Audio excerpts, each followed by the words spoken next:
ఇప్పుడు కేవలం 7,999K up to 10 kgs వరకు బరువు తగ్గి అధిక బరువు నుంచి వచ్చే ప్రధాన సమస్యలను దూరం చేసుకోండి. టాప్ హీరోయిన్లు తమ రేంజ్ ఎందుకు తగ్గించుకుంటారో తెలీదు. 1-2 హిట్లు క్రేజ్ చూపించి కొందరు హీరోలు స్టార్స్ గా ఫీల్ అవుతూ ఉంటారు. ఇక విషయంలోకి వచ్చేద్దాం. టిల్లు క్యూబ్ లో పూజా హెగ్డే నటించడం ఏంటి? టైం బాగోకపోతే వారు వీరవుతారు అంటారు. పూజా హెగ్డే విషయంలో సరిగ్గా ఇదే జరుగుతుందేమో అనిపిస్తోంది. గుంటూరు కారం ఉస్తాద్ భగత్ సింగ్ సినిమా నుంచి అమ్మడు పక్కకు తప్పుకోవడంతో పూజాకు తెలుగులో పెద్ద హీరోలతో సినిమాలు లేకుండా పోయాయి. బాలీవుడ్ కాలీవుడ్ ఆఫర్లు అంతగా సేలబుల్ కాకపోవడంతో మళ్లీ తన లక్ టాలీవుడ్ లో వెతుక్కోవాలని చూస్తోంది. పూజా హెగ్డే తెలుగు ట్రయల్స్ టిల్లు క్యూబ్ వరకు వచ్చి ఆగాయి. ఈ సినిమాలో అమ్మడు సిద్ధుతో స్క్రీన్ షేర్ చేసుకుంటుంది అనే మాటలు వినిపిస్తున్నాయి. అది నిజం కూడా కావచ్చు.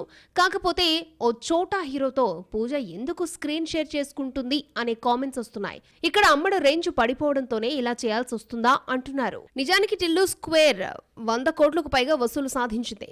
ఈ రీజన్ తో సిద్ధు 100 కోట్ల క్లబ్ హీరోగా మారిపోయాడు. ఇవాళ సిద్ధు ఎంత మాత్రం చోటా హీరో కాదు, కాస్త లెవెల్ ర్యాంక్ పెరిగిన కథానాయకుడు. అంటే సిద్ధు రేంజ్ పెరిగిన మాట ఎంత వాస్తవమో పూజా స్థాయి తగ్గిన మాట కూడా అంతే వాస్తవం. అలాంటి సందర్భంలో వీరిద్దరూ కలిసి నటిస్తే ఇద్దరు రేంజ్లు బ్యాలెన్స్ అయిపోతాయి. టిల్లు క్యూబ్ కు మరింత బజ్ క్రియేట్ అవుతుంది. మేకర్స్ ఇవన్నీ చూసుకుని ఫీల్డ్ లోకి దిగారు.